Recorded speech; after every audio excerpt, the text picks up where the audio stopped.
Hello, everybody, and welcome to our channel. I'm Mark. And I'm Rob. And today we're going to talk about the Indiana Fever victory over the Dallas Wings 110 to 109 as Caitlin Clark gets her career high 35 points.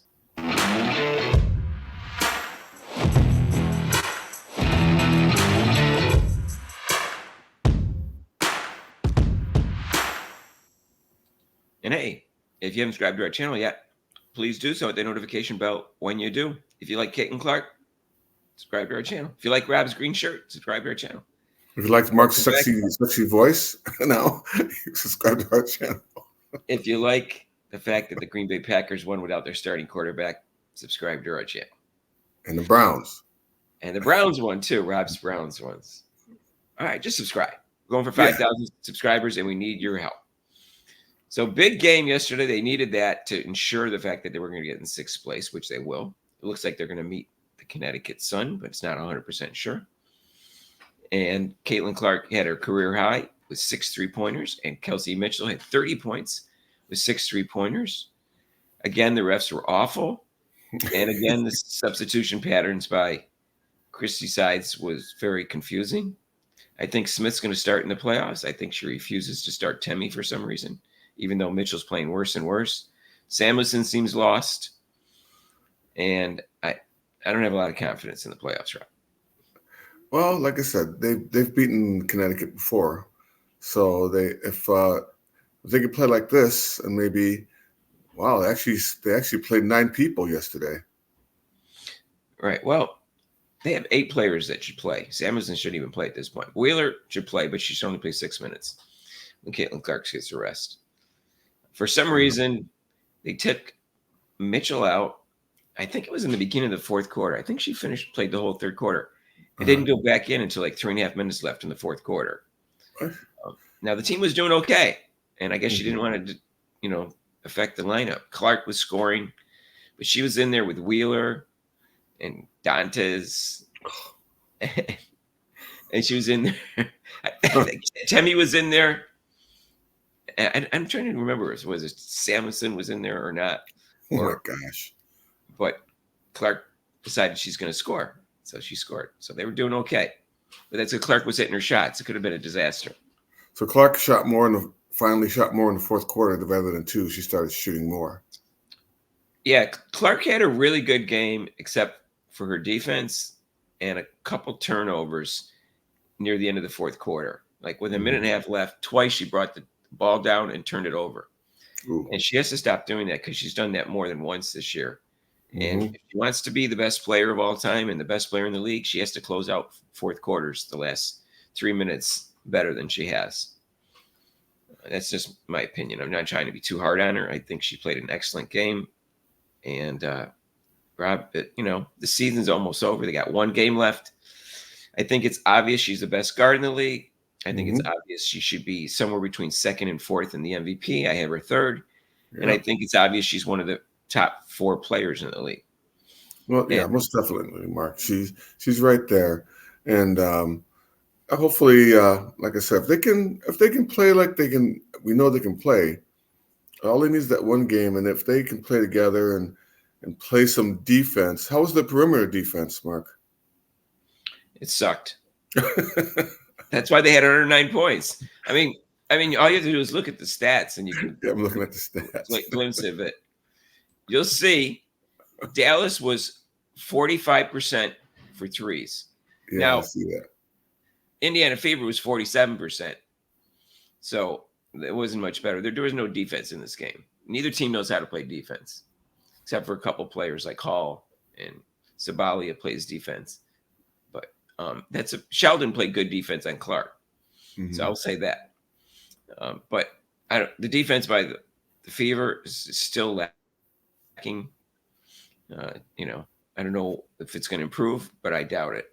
No, that's what's going to. Greg Bentley played defense too. Maybe 4 players, 2 on each team, played defense. That doesn't. Let's see. My math is not that great, Mark, but I think 5 players have to play defense in order for a team to play well. I think it's probably best at least 5 at a time. Right. The Fever shot 50%, but Dallas shot 56.8%. And their starters, Rob, all 4 of their starters were like, look at this. Howard, 10 for 20. Yeah. Zabalia, if that's correct pronunciation, 9 for 14. McGowan, 6 for 8. Enrique, 10 for 17. Oh my gosh. I know I'm looking at it. Look at the starters. 5 for 10 for threes for Enrique. 5 for 8 for Zabalia for threes. Why? Because they were too open. That's why. Now Mitchell was 6 for 12 and Clark was 6 for 14. So and Dantas hit 2 big threes, huge threes at the end of the fourth quarter. And Mitchell hit a huge one too when they closed out the game. But they were determined to give he had a 9-point lead, and they were determined to give that 9-point lead away at the end of the game also. Mm-hmm. But they were better at free throws. Last game they shot, what was it, 55%, 11 for 20. Right. So this time they were 18 for 21. And Clark was 9 for 9. Okay. So, and Boston hit 2 big free throws at the end of the game that made the lead go from 2 points to 4, which pretty much put the game away because there was only like 8 seconds left. Uh-huh. So I got to give her credit for doing that. Clark was 10 for 22, 6 for 14. She had only 2 rebounds, but 8 assists, 3 steals. Not bad for someone who plays no defense. 3 steals, yeah. And 5 turnovers, 2 at the end. She would have had a nice assist to turnover ratio if she didn't do it. She only got 1 foul called on her. Hall got 5 fouls called on her. She plays aggressive defense sometimes. Yeah, that's what I was saying, Mark. I mean, if you play really good defense, you're gonna. I mean, I think I averaged like 4 or 5. I mean, back in the day, I guess we had 5, but I usually had like 4 fouls. Rob, dirty player, Rob. So Clark's only foul wasn't even a foul. I'll describe the play. She was driving into the basket, I think, against Howard. Howard put her arm across her waist in the front, and her other arm hooked Clark. So Clark put her left arm up to push her away and was up there as she drove. And then she was kind of like a little bit out of control and was falling down. I think slightly grabbed the arm of Howard, but Howard was falling down anyways. And she fell on Clark. And Clark got an after the shot foul call for that. Oh, it's after the shot? Because they called. Well, essentially, she called it. Yeah, the basket wasn't taken away. Oh, okay. After the ball foul shot. Yeah. Oh. I mean, she got fouled originally by Howard, but they didn't call it. She hooked her arm, put her arm in front to stop her from driving. It should have been an and 1. Right. And Clark got called for a foul. She didn't pull her down. She just had her arm. It looked like it just kind of touched it a little bit. She found it. They grab her and think like she just was falling down. Her arm went into her hand. They felt kind of hurt though. I saw this. She didn't challenge it. She didn't challenge it. Sides didn't go ballistic. Nothing. So later, Boston is up against McCowan, and McCowan hits Boston in the neck and pushes her, and Boston's falling down and leans back and kind of grabs the arm of McCowan, and she got called for a foul. They challenged it, and they didn't overturn it. Oh my God! Just like last game, it was so obvious that it should have been overturned, and they didn't. So the refs are stupid. And who's ever in the control center is also incompetent. And I don't know, Size has been competent all year. That shouldn't surprise anybody. Of course, she started Smith instead of Temi. And they needed Temi to start. They need Temi to start in the playoffs. It's ridiculous that she continues to start Smith, who doesn't want to play defense, and just mentally gets lost in the game. Yeah, she kind of loses it. She kind of loses touch in the games, like, why am I out here type thing. And Samuelson seems lost, period. Can't hit a shot, puts up no numbers whatsoever when she's in there. And she played 11 minutes. She had 1 missed shot, 1 offensive rebound, an assist, and a block, but that's it, no points. So Whaler played 14 minutes, had 3 points. Dantas only played 12 minutes, but had 6 points, but she played pretty well though. She had like 3 rebounds. Yeah. She did play solid defense. I don't think she's a great defender, but she played solid defense. She tried. Like the last game she did. She put her hands up and blocked Wilson's shot one time. And I'm flabbergasted that they don't try to get Hall some more 3-point shots because she's leading the league percentage-wise in shots. In the last 2 games, she hasn't been getting 3-point shots. She only shot once, and she missed, but that's only 1 shot. she can't create her own shot that well. So she's just not good at that. And she missed a layup. Clark made this unbelievable pass.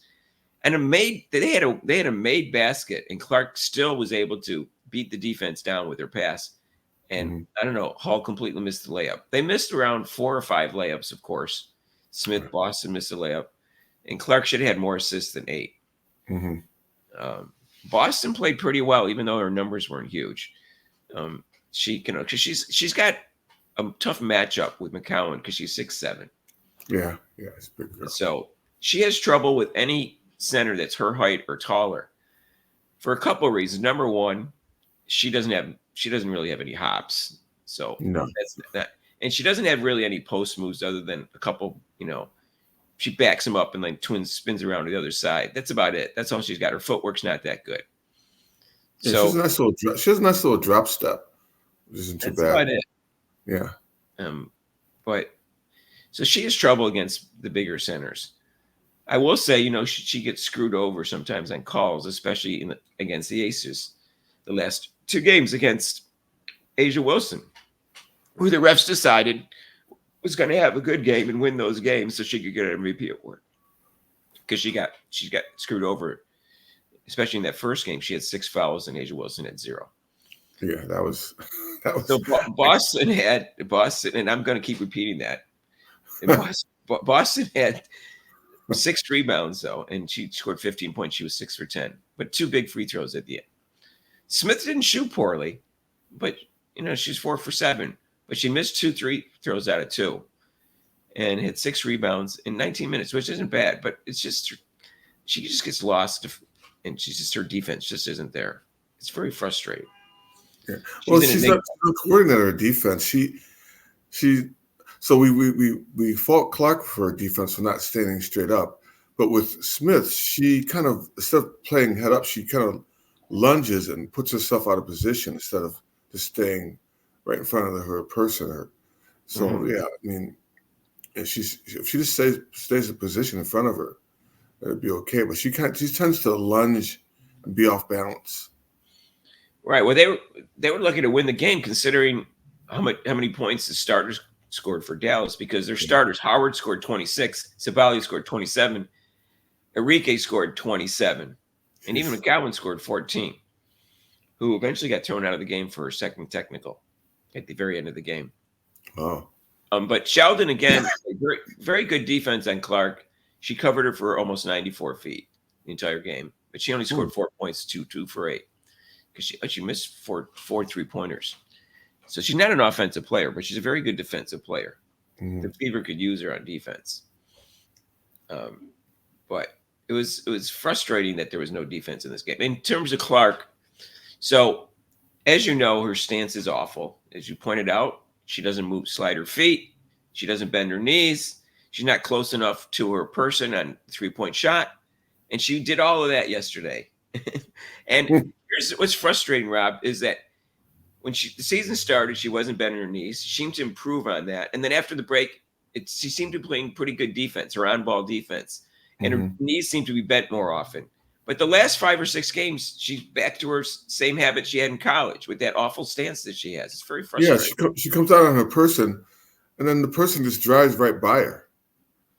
Well, you saw Gray, who's like, just, she's kind of back, but she drove by her like numerous times in that game. In the game, both games, yeah. Right? And Gray's slow and hobbled. So I'm disappointed in her on-ball defense the last 5 or 6 games. It seems to have gotten worse, not better. She had improved after the break. She played well in defense, and that's what I mean with defense. Most everybody's right-handed, so like I said, you can cheat. You can almost force that person to go left. Just shade yourself to you've done that with, if you're doing ultimate frisbee. I mean, you shade the person to where they're going to go. If you know they're right-handed, it's like, okay, well, I'll force them to go to their left. Well, she doesn't do that. And if she wants to be the best player of all time, which I saw supposedly in an article, a long article about him, I forget who wrote it, from ESPN. She wants to be the best player of all time. Well, you got to be at least an average on-ball defender, because I think the rest of her defense is good. She had 3 steals yesterday. Most of it was off ball. and she gets blocks, and she's good defensive rebounder. So the rest of her defense is good. It's just her on-ball defense is not good. And her turnovers are still too many. And at the end of the game, again, she had 2 that were crucial. They were lucky to have escaped with the win because the turnovers were both her fault. She tries to attempt. I mean, like I said, that one time, the last game, in the Aces game, she passed off the dribble to try to get the ball across court over like 5 or 6 people. I was like, no, that's not going to work. Well, she makes passes that nobody else even realizes are there, which is a great thing about her. But she also makes passes that she should never attempt. So she needs to stop doing that. But I don't want to put down her too much. She had most points she's ever scored in a game, and she shot well, especially from threes, 6 for 14 and 9 for 9 for free throws. And they would have lost without her. Let's put it that way. Didn't she break the record also? She broke the record for most points by a rookie. Mm-hmm. So, I get tired of listening to all the records she sets. I know, right? They don't even have room on the website for her anymore for all the records she sets. But that doesn't mean she doesn't have to improve in the areas that I'm talking about, because she does. And if she wants to be the best player in the league or the best player of all time, she needs to improve on that. Well, Mark, that's kind of a good thing, though. I mean, that's something that she can work on. At least keep working on. So that's, right. But the stance is inexcusable. I've even heard a tape where they have a practice tape going on. This is early in the season, middle of the season, where Sides, who doesn't know that much about defense, but probably knows the basics. She's saying, bend your knees, bend your knees. They're playing defense. So I know she's been taught to bend her knees. It's on her to do it. Other people can't make her bend her knees, Rob. She has to do that. It takes more energy to bend your knees. I know. That's just the way life is. But, I don't think it's realistic to think she's ever going to be a Michael Jordan type of player, because she uses up so much energy on offense because she's a point guard. And not only she's a point guard, she's an up-tempo point guard who dribbles a lot, because nobody else in the team really is that good at dribbling and passing, except for Boston's a good passer from the post. So Michael Jordan didn't have to use up that type of energy because he was a shooting guard, all except for like 1 year in the league. So she's going to have a little bit less energy for defense, but that's no excuse for not bending your knees. It's not. Right. She just has to be an average on-ball defender and then a good overall defender, because she'll make up for it on her off-ball defense and her defensive rebounding. That's all she needs to do. Yeah, she's not going to make I don't think she's ever going to make the all-defensive team. I'm pretty sure. No, but if you play her 34 minutes, her defense will also improve instead of playing her 40 minutes. So to be fair to her, it's tough to control the whole offense and then play really intense defense for 38, 40 minutes. It's really tough to do that. So, even during the regular season, a lot of times players, average like 36, 38 minutes a game. They need to get they need to get another point guard where she can become a shooting guard and set screens for her coming off the screens to get her. That's what they need. Well, they need to do that more often, but they don't seem to want to do it. So the screens are awful. Boston's screens are awful. Timmy's the only one that really does the screens well. Everybody, all of them, bought Clark. They set this fake screen. Doesn't even touch the person. Dantas' screens aren't that good either. No, she seemed afraid to have contact with the defender. Right, that's also inconsistent with her screens. Sometimes she throws a good screen, other times she has like a moving screen, or I don't know. Smith, forget it. She doesn't set very good screens. Right. Lexi Hall can, but she's not. That's not her job to do that as much as it is the other players. And Mitchell either. Mitchell not throwing good screens. Well, anyways, it was a win. We got to take the W, because that assures that they're in 6th place. And I think they match up better with the Sun, even though DeJounte Carrington is a very good defender. Right. That's going to be covered and has given Clark a hard time. But I think the rest of the matchups, they do better. And I don't think the Suns coach is as good as Cheryl Reeves, as much as I dislike Cheryl Reeves. I think the Lynx seems like the best coach team in the league. So it makes them tougher to beat, because they outplay you defensively and offensively. Right. So, and it looks like they're going to get 2nd place. But if they lose both games and the Sun win both games, might not happen. So I think they'd rather face the Sun than Minnesota. Minnesota's going to be I think they just beat the Liberty. I think they might be. I don't know how it works, but there might be that Liberty and Minnesota in the finals. That'd be a good finals. Right. Well, nothing is going to convince me that Sides isn't a lousy coach, and nothing's going to convince me she has no idea how to do rotations. Even though it worked, they won the game. They might have won by more if she had put Mitchell in earlier. I don't know why she left her out so long. She had 27 points. She was playing well. How do you keep a hot player on the bench who's your best scorer in the fourth quarter? I don't understand. I don't get it. She did it the other day too. I'm like, where's Mitchell? Someone mentioned in the thread that we had that Clark plays better when Mitchell's off the court. I don't know if that's true. She shoots more when Mitchell's off the court. That doesn't necessarily mean she plays better because Mitchell and Clark have been playing well together since the break. Right. So Mitchell still isn't passing that much. And you can see yesterday, let's see, she had 1 assist, and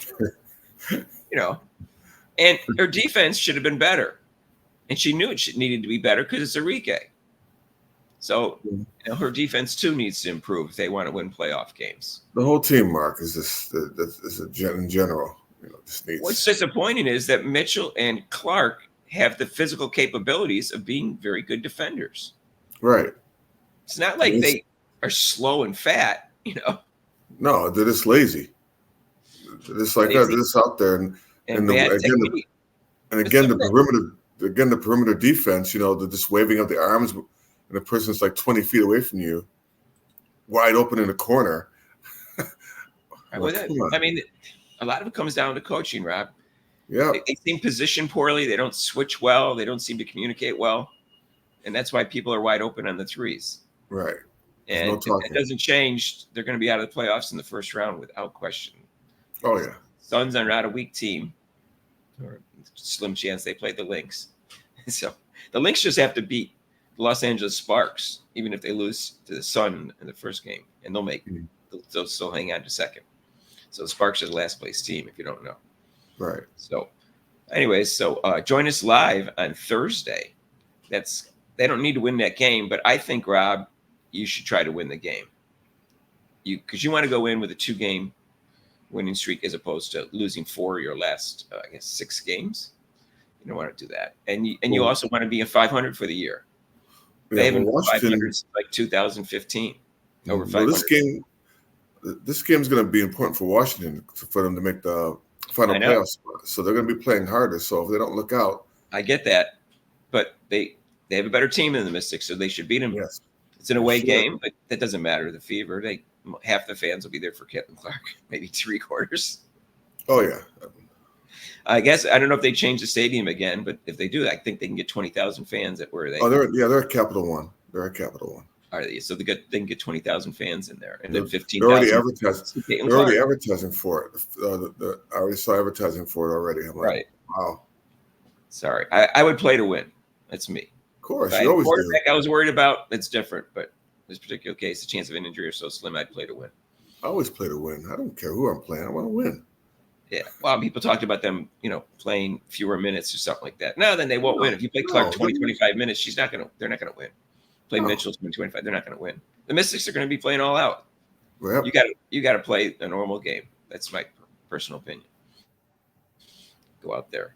It's not going to be the end of the world. Someone gets injured. It's just injuries occur in basketball. They're not going to win the championship this year anyways. There's nothing that convince. Coach Sides is not a good enough coach. They don't play good enough defense. They don't have enough depth. They're not going to win the championship. Let's just see if they can pull an upset in the first round, because you only got to win 2 out of 3 as opposed to 3 out of 5. You only got to win 2 games as opposed to 3 the next 2 rounds. Right. They get a game. I don't like calling it stealing a game. You win an away game. People say you stole a game. You didn't steal a game. It's not a given. You don't give the team a I know. It's like at home. I don't know who started that phrase. I know. And I want to also correct something else that someone else said. It was an announcer say this, and then I've heard people say this in their commentary in a game. Someone misses a shot or 2 free throws, and then the other team scores a 3-point shot, and they go, "That's a 5-point swing." No, it's still a 2-point shot or a 3-point swing. They would have got the ball back no matter whether you made the shot or missed it. Right. So just because the other person went back and scored, that's not a 5-point swing. It's still a 2 or 3 points thing. It doesn't. It in no ways make the fact that they made the basket at the other end change how much of a swing it was. Right. Yeah, it's totally illogical. I don't know who started saying that stupid thing. Yeah, they always say that. You're right, Mark. I always hear it all the time. Oh, that's a 5-point swing. It is not. No, they were getting the ball no matter what. Yes. They were necessarily going to make the shot, but they didn't make the shot because you missed your shot. Right. So stop saying it's a 5-point swing. That is stupid. I don't know who says that. They all do, Mark. No, you're right. They all do that. All the announcers do that. I mean, Doug Collins was the greatest basketball commentator I ever heard in color play. Yeah, he's good. And he used to say that. I said, no, Doug, no, stop it, please. You can challenge me on that, but my logic is flawless on this. 5-point swing. It's a 5-point swing. They missed that shot. They missed the layup, and they just came down and scored. That's a 5-point swing. Anyway, so we're getting started on illogical stuff. This whole league is illogical, Rob. I was going to say it. And the refs are terrible. Coach Sides is terrible, and I'm sticking to those two. And you know what? I feel sorry for the people in the Fever. Because Hall plays physical defense, but so do other people on other teams. And she get called for fouls that other people do not get called for fouls. Same thing with Boston when she gets screwed over sometimes. It's all because they're on the Fever. The Fever players get screwed over. And that's one of the reasons their defense isn't as good, is because the refs are unfavorable towards them. Right. But we saw that with that's no excuse for their defense. I'm just saying it makes it harder to play defense when the refs are against you. Yeah, I will back them up on that. Yeah, we saw that when they played the Aces, how physical the Aces came out, and they were clutching and grabbing. Fouls were not called. Almost pushing people and not getting called for fouls. Yeah. So it's. Yeah, so I don't know. I don't have any confidence it's ever going to change, as I've said in the last video that we did. You're just going to have to play through it. And luckily, Clark did not get a technical. She almost did. Thank heavens to Wheeler and a couple other teammates, because she was upset initially, and then she was still upset, and Wheeler pulled her back again. And I don't blame her for being upset. It was a dumb foul call. So, anyways, let us know what you think about the game. And if you haven't subscribed to the channel yet, what are you waiting for? Hit that notification bell when you do. We're going for 5,000 subscribers, and we need your help. And join us on Thursday at 7:30. It's on Prime Video. That's our last game of the year. Well, except we know we have at least 2 playoff games. So last regular season game of the year. They can go 21-19, which is the first winning record, I think, since 2015. So that would be great. And that would be 8 more victories than last year, which is a nice swing. Our live show is tonight. Even though I have a bit of a sore throat, I'll still do it tonight. Hopefully Rob's working. He won't be there. Anyways, try to join us, and you can call in for that show if you want. That was an 8 games, Mark. That was an 8-game swing. 8 games. Oh. If you like this video, hit the like button. If you want to donate to this channel, you can with super chats and super thanks down below. And there's a link to PayPal also. And we'll see you on the next video. Peace out.